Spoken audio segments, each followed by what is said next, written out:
Bom, na última mensagem que eu preguei, falei sobre salvação. E eu vou continuar falando nesse tema.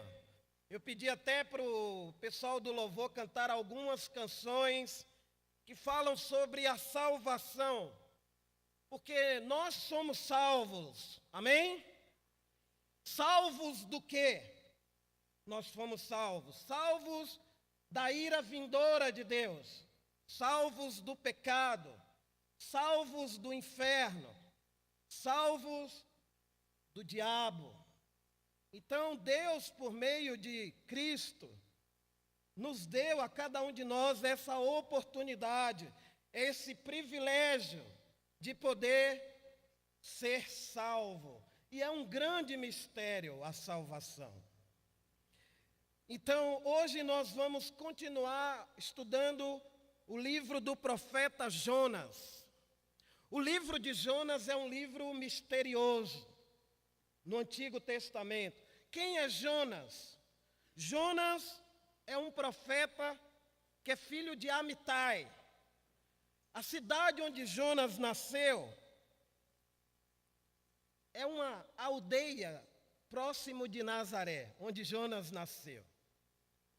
Então esse Jonas, Deus chama ele para pregar a mensagem de Deus a um povo que não era o povo judeu, era o povo de Nínive, que era um povo pagão. Lá no Antigo Testamento a gente já vê Deus amando os gentios.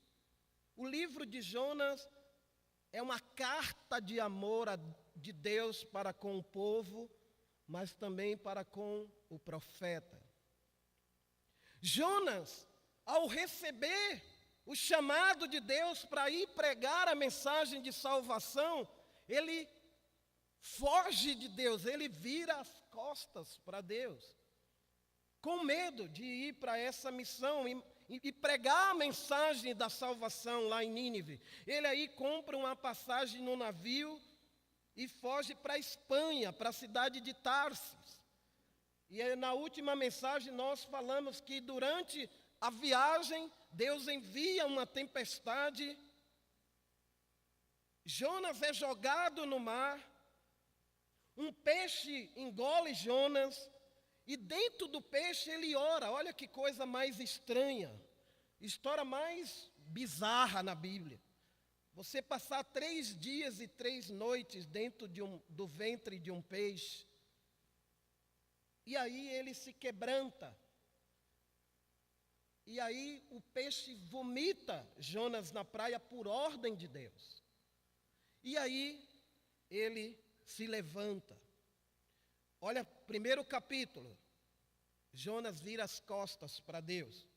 Capítulo 2, Jonas se ajoelha diante de Deus. Capítulo 3, ele se levanta para fazer a vontade de Deus. E hoje de manhã, eu quero com essa mensagem, com o meu relacionamento com Deus, com minhas palavras, com meus sentimentos, com a minha vida, poder influenciar você de alguma forma a ser esse cristão que vai brilhar, que vai ser um mensageiro, uma mensageira de Deus aqui nesse mundo, amém? Então vamos ler Jonas capítulo 3. Começando no versículo 1 ao 8. Quem não tem uma Bíblia, acompanha aí com seu amigo ou amiga. Pela segunda vez o Senhor de Deus disse a Jonas: apronte-se, vá à grande cidade de Nínive e anuncie ao povo de lá a mensagem que eu vou dar a você.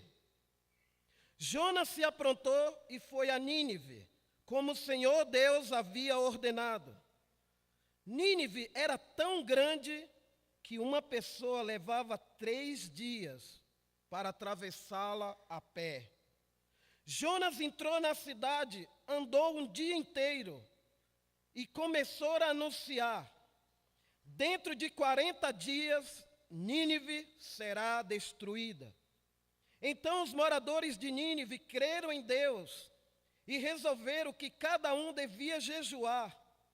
E todos, desde os mais importantes até os mais humildes, vestiram roupa feita de pano grosseiro, a fim de mostrar que estavam arrependidos. Quando o rei de Nínive soube disso, levantou-se do trono, tirou o manto, vestiu uma roupa feita de pano grosseiro e sentou-se sobre cinzas. Mandou também anunciar ao povo da cidade o seguinte: esta é uma ordem do rei e dos seus ministros. Ninguém pode comer nada. Todas as pessoas e também os animais, o gado e as ovelhas estão proibidos de comer e beber. Que todas as pessoas e animais vistam roupas feitas de pano grosseiro. Que cada pessoa ore a Deus com fervor e abandone os seus maus caminhos e as suas maldades. Vamos orar. Nosso Pai querido Deus, mais uma vez estamos aqui na Tua presença para aprender sobre o coração do Senhor. O Senhor, desde o início, tomou a iniciativa de nos salvar.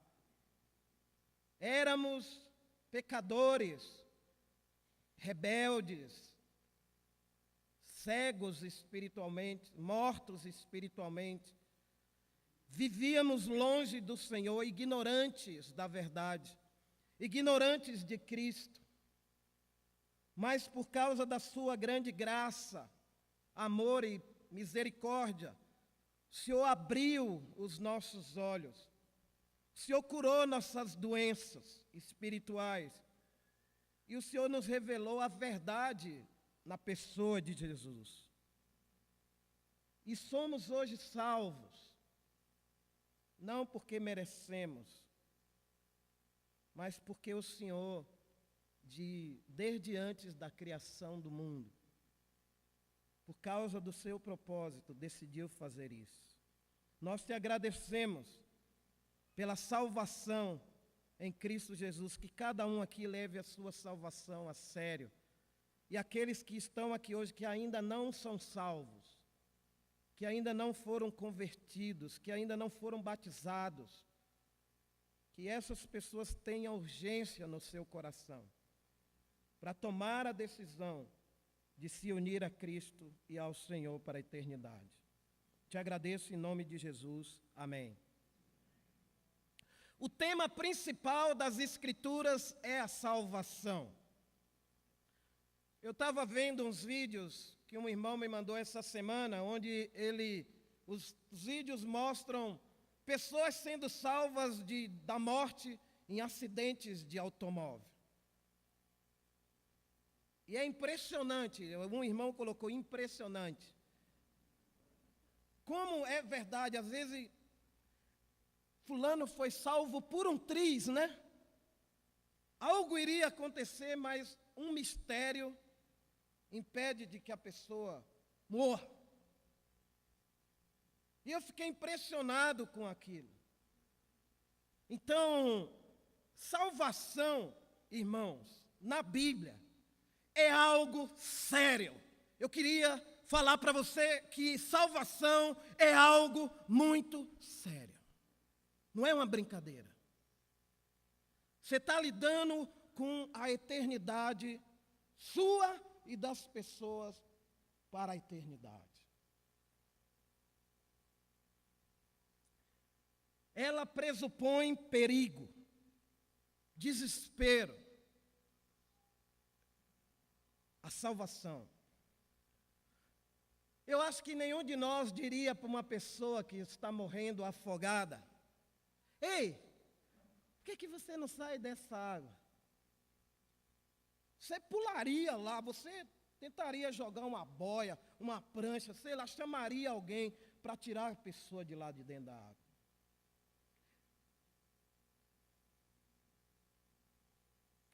A salvação está associada a um resgate. Ela implica urgência. Ela é necessária para todos. Todos estão em perigo. Todos nós corremos risco de perdermos a nossa salvação. Não brinque com esse assunto. Ela não pode ser encarada com indiferença. Ela também não é uma questão de preferência. Ela é uma necessidade para todos seres humanos.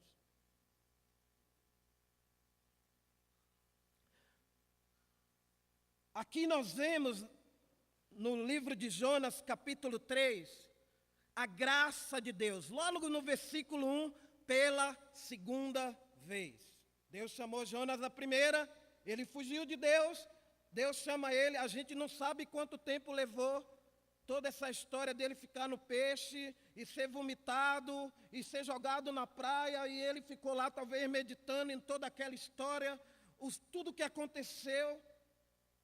E aí Deus chama ele pela segunda vez para fazer algo. Eu não sei quantas vezes Deus tem te chamado. Quantas vezes Ele te chamou para você hoje ser um cristão? E aí, a fala de Deus, a Bíblia me encanta por isso. Porque ela tem pérolas que estão escondidas, a gente tem que tirar essas pérolas. No versículo 2, Deus fala: apronte-se e vá à grande cidade de Nínive e anuncie o povo de lá o quê? O que eu vou dar a você para anunciar. Deus nem falou para ele o que ele devia anunciar. Ele teria que ir primeiro, chegando lá, ele teria que ouvir o que Deus queria que ele anunciasse. Esse é o caminho de Deus, é o caminho da obediência. Mas a palavra que eu quero destacar aqui é: apronte-se. Irmãos, amigos, você está pronto hoje para ir? Ou você está hesitante? Ou você está relutante? Que Jonas é conhecido como o profeta relutante. Talvez você não está preocupado com a sua salvação. Talvez você não esteja preocupado com a salvação das pessoas. Talvez você só está preocupado com o seu trabalho, com sua família, com o seu namoro, com o seu conforto. Salvação, você não está nem aí preocupado.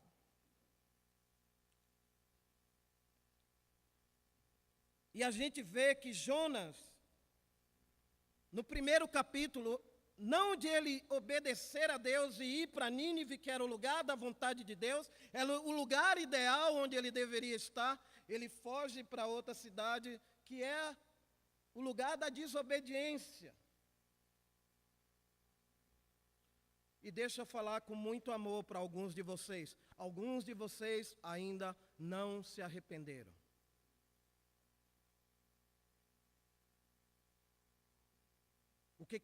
Qual é seu papel na igreja, no reino de Deus? Seu coração não está ainda quebrantado. Talvez você precise de um peixe na sua vida, para você criar a convicção sobre seu papel. Deus é rico em amor, em misericórdia, em graça. Por isso que esse livro é o livro da graça de Deus. É o Deus abrindo as cortinas para atrair todo mundo para Ele. E aqui, Jonas aprendeu que desobedecer a Deus não é algo bom. No versículo 3, Deus mandou ele se aprontar. O que ele fez? Se aprontou. O que é isso, hein, Edson? Se aprontar. Acho que ele jejuou, ele orou, ele meditou na vida dele, em tudo que aconteceu com a vida dele. Ele aí falou: agora eu estou pronto para ir para Nínive. Mesmo que eu morra pregando lá, estou pronto. E é esse o coração. E aí ele vai. E Deus fala que ainda vai dar a mensagem. Mas interessante, irmãos, a Bíblia fala que Nínive era uma cidade grande, que você levaria 3 dias para percorrer a cidade a pé. Naquela época não tinha carro, tá bom? Você andava de a pé. Imagina você ficar 3 dias andando numa cidade. Você já parou para pensar nisso? Coisa mais estranha.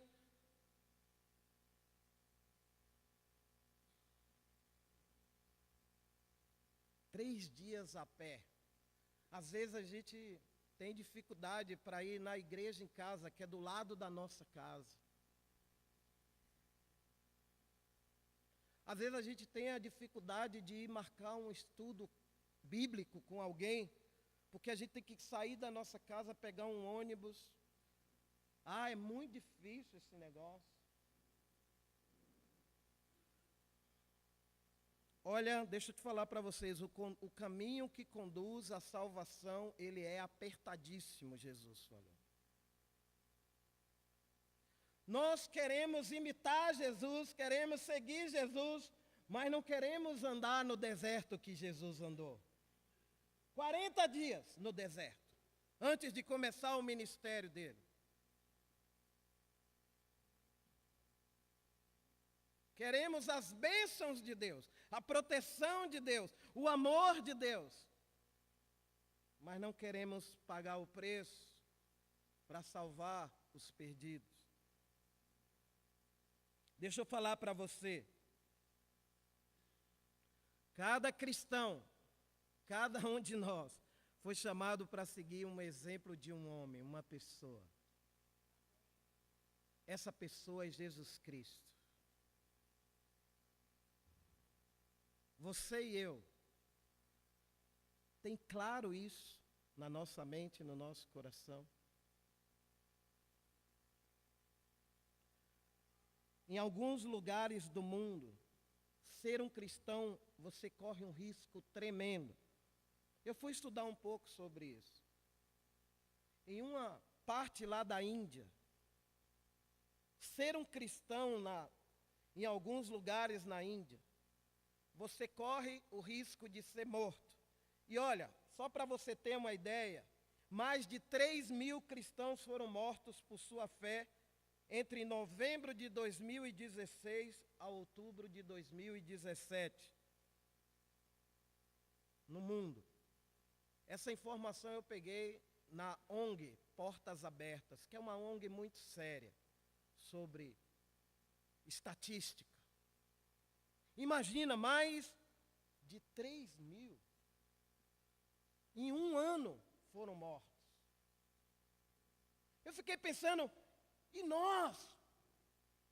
Que tipo de perseguição nós estamos sofrendo para pregar o Evangelho? Quem são realmente nossos inimigos hoje? Quem realmente a gente tem incomodado com a nossa fé? Se Jesus é o único caminho para a salvação, essa é uma outra pergunta que nós precisamos. Jesus realmente é o único caminho para a salvação ou existe um outro? A obra de Cristo é necessária para a salvação de alguém ou existe uma outra obra? A fé consciente em Cristo é necessário para a salvação ou existe um outro tipo de fé? E eu quero falar isso porque nós temos um mestre incrível. Mas olha a pregação do Jonas. Versículo 4. Olha o que ele pregou, olha a mensagem que Deus deu para ele. Jonas entrou na cidade, andou um dia inteiro e começou a anunciar: dentro de 40 dias, Nínive será destruída. Uau! Que pregação mais estranha é essa, gente? Isso serve de alerta para nós pregadores que gostam de pregar aquilo que o povo gosta de ouvir.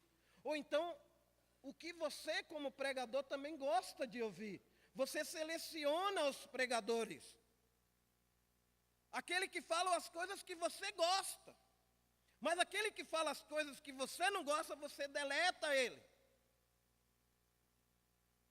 E a pregação de Jonas é uma pregação, parece que superficial. É uma frase só. Dentro de 40 dias, Nínive será destruída. Imagina o dia inteiro falando isso. A mesma frase. É o que está na Bíblia.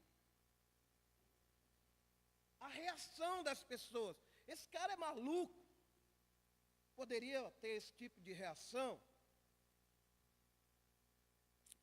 Eu fiquei pensando, como seria para nós se cada um de nós soubéssemos que daqui a 40 dias São Paulo seria destruída? Está vindo um míssil em nossa direção de alta destruição. Não tem como mudar. Ou um meteorito, que não falta é meteorito caindo do céu aí. Bem na nossa cidade, com poder de destruição. Como a gente reagiria sabendo desse fato? Será que nós fugiríamos daqui?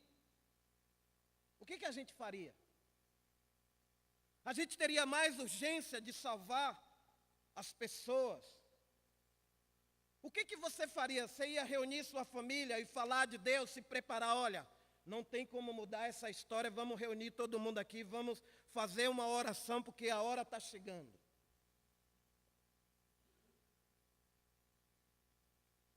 E aí ele prega, mas a Bíblia mostra a atitude no versículo 5. Então os moradores de Nínive creram em Deus e resolveram que cada um devia jejuar. E todos, desde os mais importantes até os mais humildes, vestiram roupa feita de pano grosseiro, a fim de mostrar que estavam arrependidos. Cada morador, ao ouvir a sentença de Jonas, falou: essa coisa é séria. Deus vai destruir mesmo. A coisa que eu fiquei pensando sobre minha vida,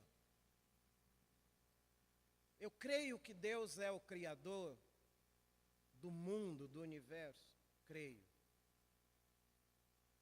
O que eu faço com isso que eu creio? Eu acredito no que Ele fala? Ou eu duvido da palavra dEle? E se eu acredito no que Ele fala, eu obedeço aquilo que Ele fala? Irmãos, nós precisamos entender qual é a razão de estarmos aqui vivos? Qual é a razão de você e eu existir? Qual é o principal propósito da vida? Qual é? Será que é ganhar dinheiro? Construir casa, família, profissão? Namorar, casar, ter filhos? Morreu e acabou a vida? O propósito da vida aqui nesse mundo é esse. Se olharmos para Jesus, Jesus tinha bem claro qual era o propósito dele aqui neste mundo. Mas nós temos muita ainda dificuldade de imitar Jesus. Temos a dificuldade de imitar o coração de Jesus, a entrega de Jesus.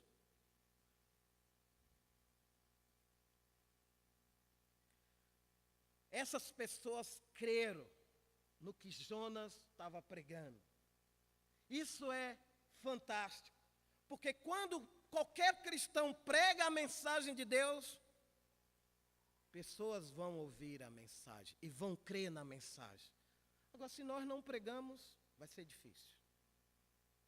Eu quero fazer outra pergunta para você. Para quem você tem pregado a mensagem de Deus ultimamente? Nos últimos meses? Na última semana?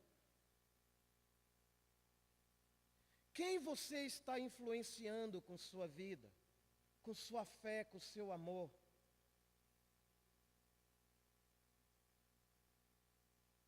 Quando acreditamos na palavra de Deus, tomamos algumas decisões. A salvação envolve um processo. Número 1, ouve a mensagem. Número 2, crê na mensagem. Número 3, obedece à mensagem. Número 4, mudança, arrependimento, conversão. Isso é o que a mensagem deve produzir no nosso coração. E nós vemos por meio das atitudes dos moradores aqui de Nínive o verdadeiro arrependimento. Quem ensinou para eles que eles deviam jejuar? Ninguém. Quem ensinou para eles que eles deveriam orar? Ninguém. Eles tomaram uma decisão de coração. Olha, arrependimento é algo difícil. Se você anda em pecado de imoralidade, se você anda em pecado de mentira, de hipocrisia, fingindo ser um cristão e não sendo um cristão, eu queria chamar você a se arrepender. Egoísmo. Eu sou uma pessoa extremamente egoísta. Nós lutamos com todas essas coisas.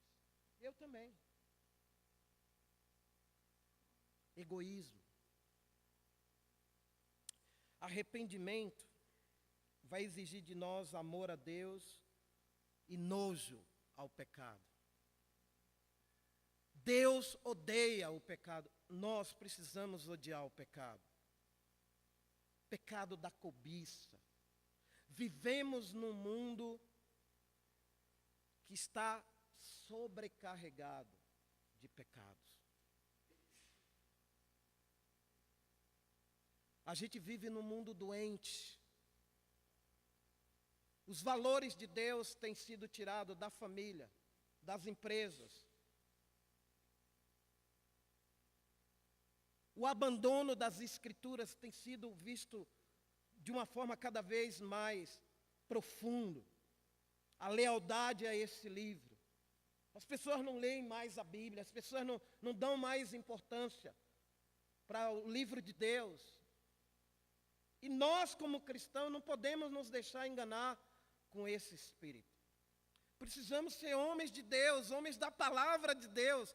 Esse livro, qualquer ser humano que se aproxima desse livro vai se distanciar do pecado.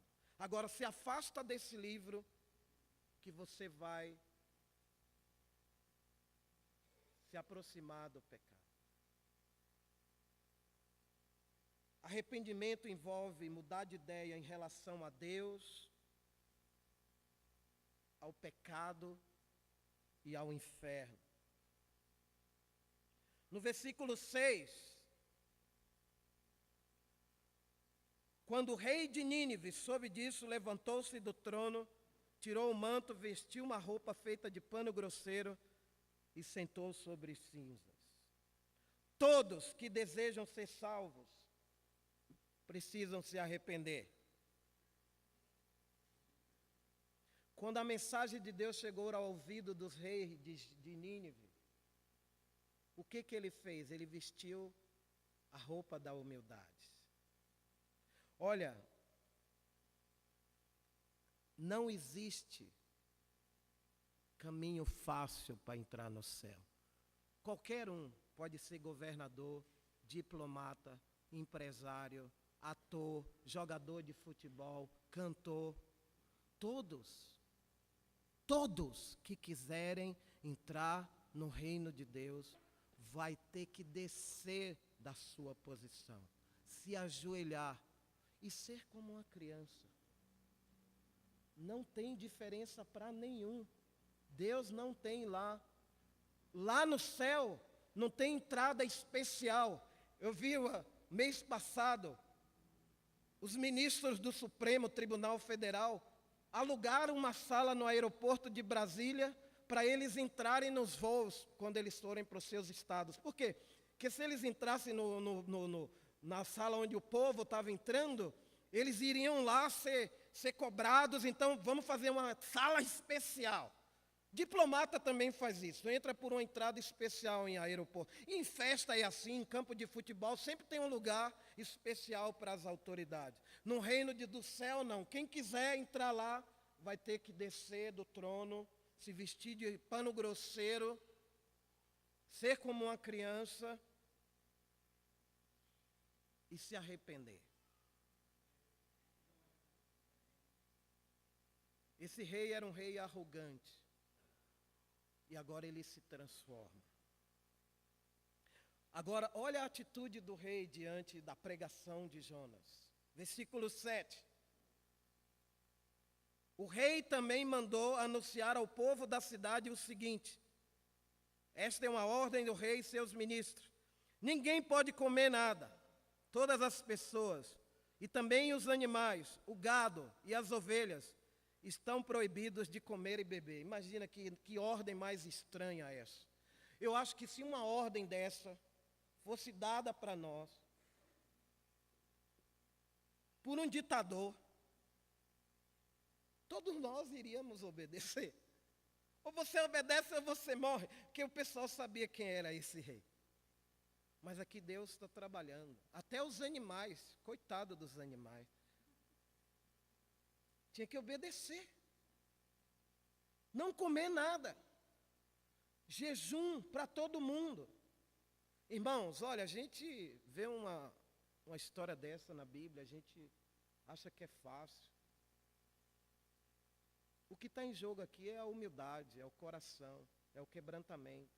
Não é que Deus quer que... Quem manda, quem dá ordem é o rei, nem é Jonas. Jonas só prega sobre o juízo de Deus. Mas o rei fica tão urgente com o que ele sabia, que ele fala, olha, vamos mostrar, fazer alguma coisa aqui para mostrar arrependimento. Vamos jejuar. Vamos deixar os animais sem comer também.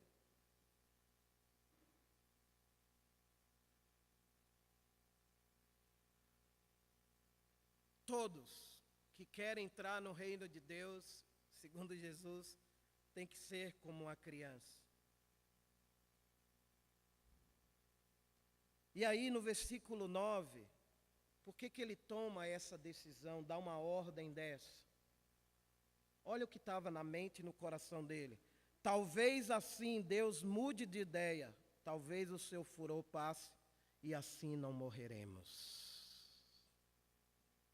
Amém?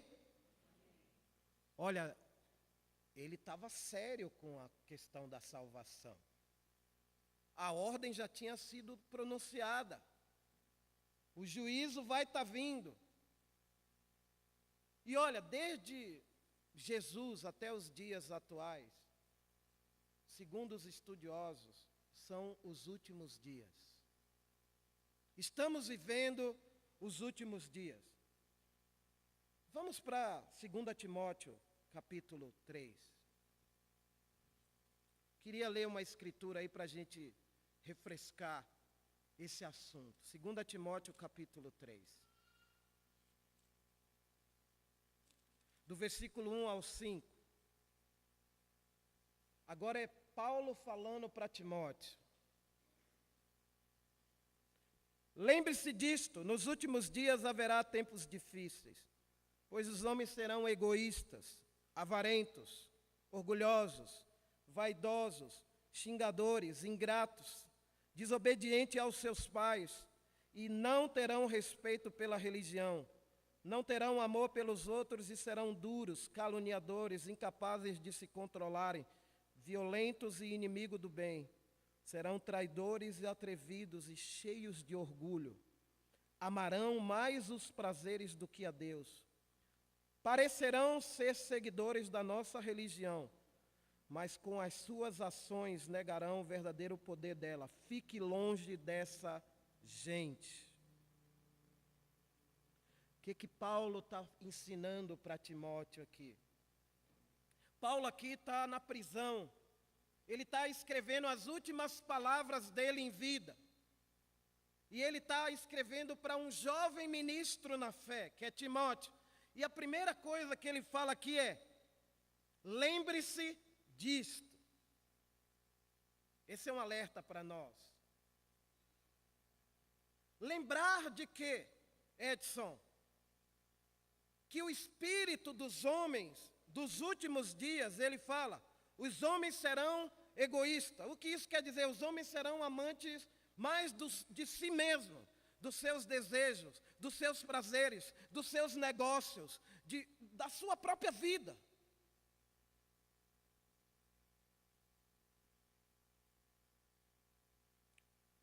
Aí ele fala também que os homens serão avarentos. Fala de ganância pelo dinheiro. Quantos homens têm se destruído por causa da corrupção, do crime, do tráfico de drogas? Quantos? E ele fala, olha, esse será o espírito dos últimos dias. Mas ele fala, mas você, Timóteo, siga meu exemplo, fuja dessas coisas e permaneça firme. Se você continuar lendo, você vai entender. Irmãos, a salvação é algo muito sério. E eu queria terminar trazendo para nós essa ideia, esse conceito, essa convicção de que a salvação, ela é muito valiosa. Olha, eu, para ser um cristão, a pessoa me convidou 3 vezes, pessoas diferentes. Numa cidade de mais de 10 milhões de habitantes, eu fui convidado em 89 para a igreja, não vim. Aí fui convidado de novo, não vim. Fui convidado de novo, 3 irmãos diferentes em lugares diferentes. E era da mesma igreja. Da última vez que meus olhos se abriram. Então, existem pessoas que nem eu e você aí fora. Talvez você está querendo ir lá para fora, deixa eu te falar. Lá fora é difícil. É muito mais difícil do que com Cristo. Tem muitos que têm abandonado a fé. Nos últimos anos. E nós precisamos ter essa convicção sobre a salvação. Voltando lá para o livro de Jonas,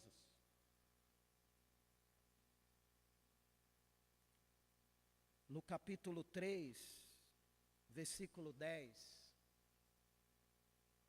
E eu queria encorajar você com isso. Deus viu o que eles fizeram e como abandonaram os seus maus caminhos. Então mudou de ideia e não castigou a cidade como tinha dito que faria. Amém? Olha, eu não sei você, mas isso aqui me assombrou. É assombroso. Sabe o que é assombroso? Deus viu.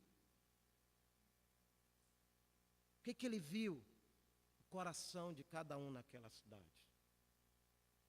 Deus vê o que nós estamos sentindo agora.